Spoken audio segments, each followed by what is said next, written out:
Questão de número 70, a última do capítulo 2. A última que tem as estrelinhas, né? Tem mais questões após ela, mas essa aqui vai ser a última. E aí começaremos as questões do capítulo 3. Duas partículas se movem ao longo do eixo x. A posição da partícula 1 é dada por x igual a 6t² mais 3t mais 2, em que x está em metros e t em segundos. A aceleração da partícula 2 é dada por a igual a menos 8t, em que está em metros por segundo ao quadrado e t em segundos. No instante t0, a velocidade da partícula 2 é 20 metros por segundo. Qual é a velocidade das partículas no instante em que elas têm a mesma velocidade?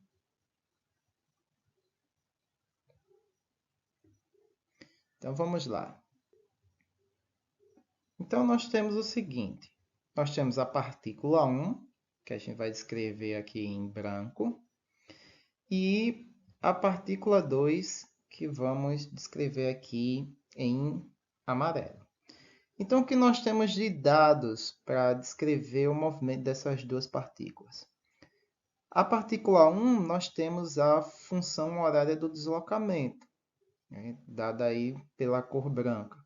E a partícula 2, nós temos a aceleração dela e a velocidade inicial para o tempo t igual a zero. Nós queremos a velocidade das duas partículas num instante qualquer. Né? Qual é a velocidade das partículas no instante em que elas têm a mesma velocidade? Na verdade, é a velocidade delas no instante em que a velocidade das duas são a mesma. Então, vai haver um instante de tempo em que as duas partículas vão estar com a mesma velocidade. E que velocidade é essa? Bom, nós temos aqui uma função horária do deslocamento e uma equação onde a variável da aceleração está isolada. O que podemos fazer? Obter a função horária da velocidade das duas partículas.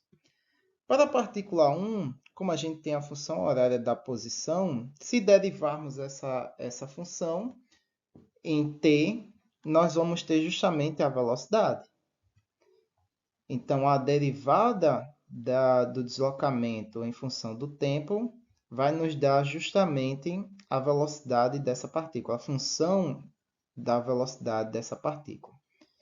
Para quem não lembra como é a derivada, né? Então está aí uma descrição matemática de como é a derivada. Você tem aí a constante, né? O valor da constante que está no expoente 10 para multiplicar a base, e você subtrai o expoente menos 1. Para quem não lembra, né? Então, nós temos ali no primeiro termo, né? Nós temos 6t², então o expoente desce, multiplica o 6 dá 12, e subtrai o 2 por menos 1, que vai dar 1. Então, fica só t elevado a 1, que é t. No segundo, nós temos o 1, né? Ali o t está elevado a 1, que não se escreve. Desce multiplicando 3, que vai dar 3. E subtrai 1 por 1, que vai dar 0. Então, t elevado a 0 é 1, que multiplica o 3, fica 3. E a constante, que é 2, ela é zerada na derivada. Então, nós temos aí a função horária da velocidade para a primeira partícula. 12t mais 3. Da partícula 2, para a gente adquirir a função horária dela, como nós temos a função da aceleração, então basta a gente integrar essa função em relação ao tempo. Lembrando que a integral da aceleração em relação ao tempo é justamente a velocidade. Então, integrando esses termos, nós vamos ter aí, né, a integral de menos 8t dt, de t0 a t, igual a dv de v0 a v. Para quem não lembra a integral ou quer relembrar, né, então nós temos aí a seguinte expressão matemática que descreve a integral de uma função. Então, nós temos aí o 8, que é uma constante, sai para fora. Então, nós temos o expoente somado mais 1 e vamos dividir isso pelo valor do próprio expoente mais 1. Então, nós vamos ter aí t elevado a 1 mais 1 sobre 1 mais 1, já que o expoente é 1. De t0 a t. Então, nossa equação fica nesse seguinte aqui. Para t0, o tempo é 0, então essa função aqui vai-se embora. E do outro lado, a gente tem, como a gente só tem o dv, então a integral de dv é v. De v0 a v vai ficar v menos v0. Então, está aí a nossa integral.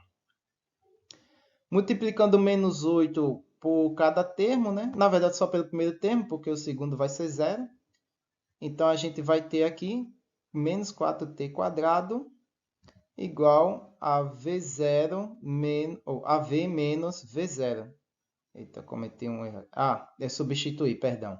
O nosso v0 é 20, né, que está escrito ali no enunciado, né, que a velocidade inicial da partícula 2 é 20. Então, substituir. Isolando a nossa variável, vamos ter a função horária para a segunda partícula, que é menos 4t² mais 20.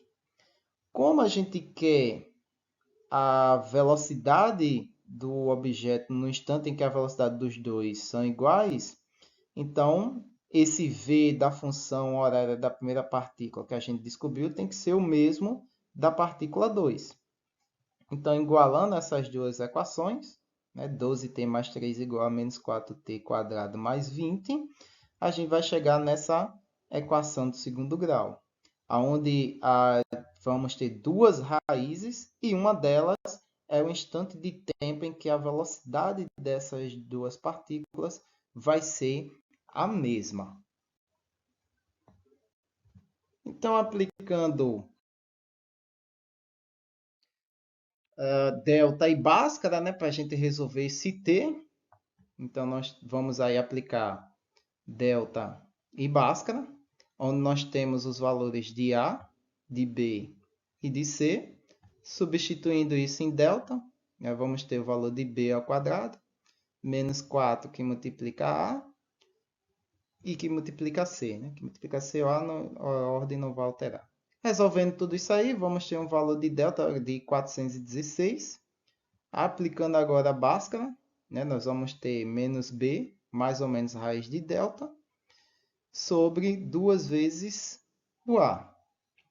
Então, está aí os nossos valores substituídos. A raiz de 416 é 20,4. Então, nós vamos ter duas raízes, né? Só que em uma das raízes o tempo vai ser negativo, o que é absurdo, né? Então, na realidade física isso não acontece. A gente teria um instante de tempo anterior ao fenômeno, então vamos só considerar a raiz em que t vai ser positivo, onde vamos ter menos 12 mais 20,4, que vai dar 8,4. Embaixo, 2 vezes 4 dá 8, sobre 8, então. Na outra ia dar um valor negativo, então a gente já descarta. 8,4 sobre 8 dá 1,005 segundos. Então, no instante de tempo 1,05 segundos, o valor da velocidade das duas partículas é a mesma. Então, daquelas duas equações que a gente obteve, se você colocar esse resultado de t em qualquer uma delas, você vai obter o mesmo resultado. Escolhendo, obviamente, a da partícula 1, que é mais fácil, né? Mais simples. Substitui o valor, resolve a multiplicação e depois a soma, e vamos ter uma velocidade aí de 15,6 metros por segundo ao quadrado. Essa é a velocidade no instante de tempo em que as partículas vão ter a mesma velocidade, tanto para a partícula 1, tanto para a partícula 2. As suas velocidades serão de 15,6 metros por segundo no instante de tempo de 1,05 segundos. Espero que tenham aproveitado as questões e a gente vai dar agora continuidade às questões do capítulo 3 sobre vetores. Então, aguarde as próximas postagens.